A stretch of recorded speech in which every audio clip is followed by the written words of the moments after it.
اعوذ باللہ من الشیطان الرجیم بسم اللہ الرحمن الرحیم شہر رمضان الذی انزل فیہ القرآن ھدی للناس وبینات من الھدی والفرقان۔ رمضان کا مہینہ جس میں قرآن اترا لوگوں کی ہدایت کے لیے اور رہنمائی اور فیصلے کی روشن باتیں، ھدی للناس وبینات من الھدی والفرقان، رہنمائی اور فیصلے کی روشن باتیں۔ فمن شہد منکم الشہر فلیصم، جو کوئی یہ مہینہ پائے تو ضرور اس کے روزے رکھے۔ ومن کان مریضا او علی سفر فعدۃ من ایام اخر، اور جو بیمار یا سفر میں ہو تو اتنے روزے اور دنوں میں۔ یرید اللہ بکم الیسر ولا یرید بکم العسر ولتکملوا العدۃ ولتکبروا اللہ علی ما ھداکم لعلکم تشکرون، اور اللہ تم پر آسانی چاہتا ہے اور تم پر دشواری نہیں چاہتا، اس لیے کہ تم گنتی پوری کرو اور اللہ کی بڑائی بولو اس پر کہ اس نے تمہیں ہدایت کی اور کہیں تم حق گزار ہو۔ اللہ وحدہ لا شریک نے ارشاد فرمایا، شہر رمضان الذی انزل فیہ القرآن، ماہ رمضان مبارک کی فضیلت اور اس کی عظمتوں میں سے ایک عظمت یہ ہے کہ اللہ نے اس میں اپنی لا ریب کتاب کو نازل فرمایا ہے۔ اس روئے زمین پر تاریخ انسانی میں جس انداز میں اور جس محفوظ طریقے سے اللہ کا پاک کلام قرآن مجید 14 صدیوں میں محفوظ رہا ہے، اس طرح کوئی اور کتاب محفوظ نہیں رہی، جس کا زیر زبر آج میں نے، اللہ آپ کی خیر کرے، 120 سال پرانی تلاوت کلام پاک سنی۔ میں کہتا ہوں جی سبحان اللہ، وہ کیا انداز تھا۔ 120 سال پہلے پڑھنے والے قاری کا قرآن جب وہ پڑھ رہا تھا، وہ بھی کیا بات تھی، سبحان اللہ۔ آج بھی جب قاری قرآن پڑھتا ہے طبیعت خوش ہو رہی۔ 100 سال پہلے بھی اور آج بھی قرآن پاک کی زیر زبر میں فرق نہیں آیا۔ 14 صدیاں گزر گئیں، یہ ایک وہ واحد کتاب ہے جس کتاب کے بارے میں میرے اللہ نے خود ذمہ لیا تھا، نحن نزلنا الذکر وانا لہ لحافظون، یہ نازل کرنے والے بھی ہم ہیں اور اس کی حفاظت کرنے والے بھی ہم ہیں۔ یہ واحد ایک قرآن پاک ہے جی، قرآن مجید ہے، اللہ کا کلام۔ اگر پوری دنیا سے سارے نسخوں کو ختم کر دیا جائے، کوئی نسخہ نہ رہے، تو جناب اگلے لمحے ہی لاکھوں حفاظ کرام آ جائیں گے، لو جی ہمارے سینوں میں محفوظ ہے، ہم تمہیں دوبارہ لکھوا دیتے ہیں۔ اللہ نے کاغذ کا محتاج نہیں رہنے دیا قرآن مجید کو، اللہ کی ذات نے اس کو نزلنا علی قلب محمد صلی اللہ علیہ وسلم، اللہ نے اس کو دل مصطفیٰ پر نازل کیا ہے، اور الحمدللہ الحمدللہ یہ سینہ بسینہ قیامت تک چلتا رہے گا۔ چھوٹے چھوٹے بچے حافظ ہیں، چھوٹے چھوٹے بچے حافظ، اور اللہ تعالیٰ نے سینوں کے اوپر اس کو لکھ دیا، زیر زبر پیش، کوئی اس کے اندر فرق، کوئی ایسا مسئلہ ہے ہی نہیں۔ تو یہ اتنی عظیم کتاب، اللہ ارشاد، پھر اتنی جتنی تلاوت اس قرآن مجید کی جاتی ہے کسی اور کی نہیں، جتنی تلاوت قرآن مجید کی جاتی اتنی کسی اور کتاب کی تلاوت نہیں کی جاتی۔ نمازوں کے اندر قرآن پاک پڑھا جاتا ہے، نفلوں کے اندر قرآن پاک پڑھا جاتا ہے، تراویح کے اندر قرآن پاک پڑھا جاتا ہے، شبینوں میں قرآن پاک پڑھا جاتا ہے، رمضان کے ایام میں عام روٹین میں بھی مسلمان تلاوت کلام پاک کر رہے ہوتے ہیں۔ یعنی میں اگر یہ کہوں تو یہ بے جا نہیں ہے، قرآن وہ کتاب ہے جو 24 گھنٹے کے ہر منٹ کے ہر سیکنڈ میں تلاوت ہو رہی ہے، یہ غلط نہیں۔ مزارات پر بھی، بیت اللہ میں بھی، مدینے میں بھی، ہر مقام پر قرآن۔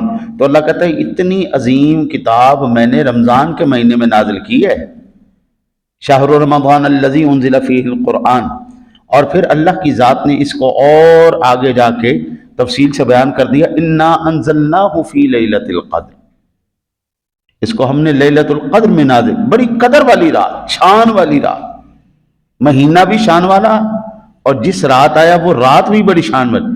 وما ادراک ما لیلۃ القدر، تم کیا جانو کہ لیلۃ القدر کیا ہے۔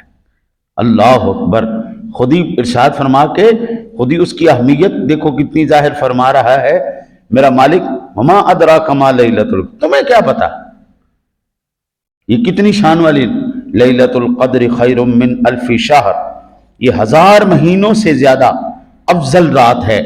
اس رات میں قرآن نازل، اچھا جی، اور پھر اس رات کی اور فضیلت بیان کرتے ہوئے تنزل الملائکۃ والروح، اس میں اس رات کی شان اور عظمت یہ ہے اللہ کے فرشتے بھی اترتے ہیں، جبریل امین بھی آتے ہیں۔ تنزل الملائکۃ والروح فیہا باذن ربہم من کل امر، اپنے رب کا ہر آرڈر لے کر، حکم لے کر وہ اس رات میں نازل ہوتے ہیں۔ من کل امر سلام ہی حتی مطلع الفجر، یہ صبح و فجر تک یہ رات ساری رحمتوں والی ہے، برکتوں والی، یعنی قرآن جس رات نازل ہوا، جس رات قرآن نازل ہوا وہ ساری رات اتنی برکت والی ہوتی رہتی حتی مطلع الفجر، طلوع فجر تک یہ رحمتیں اترتی رہتی ہیں۔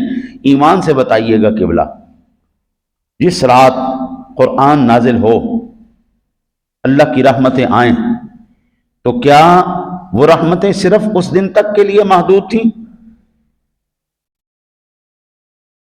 کیا ہر سال جب بھی یہ لیلۃ القدر آتی ہے اللہ کی رحمت اترتی ہے یا نہیں اترتی؟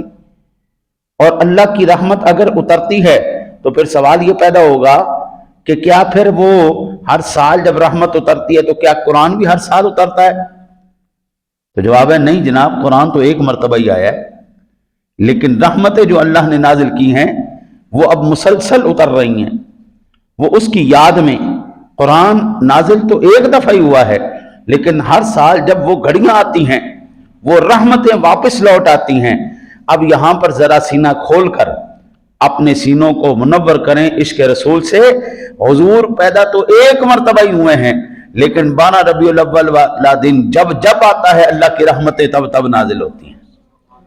قرآن آئے وہ رات بھی بڑی بابرکت رات ہے، اس کی بھی کیا ہی شانیں ہیں، لیکن جس رات صاحب قرآن آئے وہ بھی کیا ہی رات ہے، سبحان اللہ، اس رات کی بھی سبحان اللہ۔ قرآن تو نازل ایک دفعہ ہی ہوا، لیکن رحمتیں مسلسل اتر رہی ہیں، ہر سال اتر رہی ہیں، اس میں کسی کو دو رائے نہیں۔